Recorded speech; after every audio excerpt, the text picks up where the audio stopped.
రంగారెడ్డి జిల్లా కొంగరకలాన్లో మహిళలకు చీరల పంపిణీ చేశారు మంత్రి శ్రీధర్ బాబు. రాష్ట్రంలో ప్రతి మహిళలకు నాణ్యమైన చీరల పంపిణీ చేస్తున్నామన్నారు. మహిళల ఆశీర్వాదంతో ప్రభుత్వం ముందుకు సాగుతోందన్నారు. ప్రత్యేకంగా గ్రామీణ ప్రాంతాల్లో చీరల పంపిణీ జరుగుతోందని, జనవరిలో పట్టణ ప్రాంతాల్లో కూడా చీరల పంపిణీ జరుగుతోందన్నారు మంత్రి శ్రీధర్ బాబు. రాబోయే 3 ఏళ్లలో ఇల్లు లేని ప్రతి ఒక్కరికి ఇల్లు ఇస్తామన్నారు.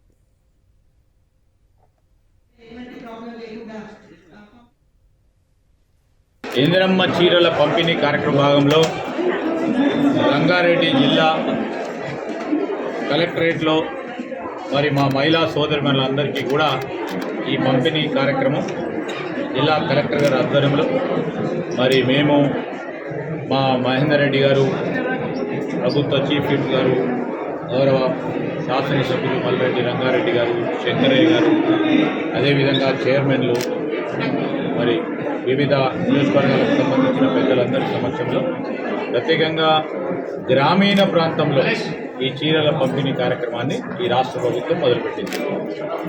పట్టణ ప్రాంతంలో కూడా మరి అతి తొందరలో ఈ చీరల పంపిణీ కార్యక్రమం మొదలు పెట్టడం జరుగుతుంది.